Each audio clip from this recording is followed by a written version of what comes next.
నిజాలను నిర్భయంగా వెలికి తీయండి. అభినయ్ న్యూస్ ఛానల్ క్యాలెండర్ ఆవిష్కరణలో Shadnagar MLA Veerlapalli Shankar. Print, electronic media ప్రజా సమస్యలను వెలికి తీయడంలో ముందుండాలని షాద్నగర్ ఎమ్మెల్యే వీర్లపల్లి శంకర్ అన్నారు.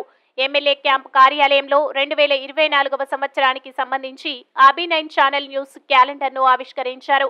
ఈ క్యాలెండర్ ఆవిష్కరణలో Abhinay news reporter Ramesh, Congress party నాయకులు బాబర్ ఖాన్, చల్లా శ్రీకాంత్ రెడ్డి, బాలరాజు గౌడ్, కొంకల్ల చెన్నయ్య, ముబారక్ అలీఖాన్, కదీర్, నరసింహారెడ్డి తదితరులు పాల్గొన్నారు.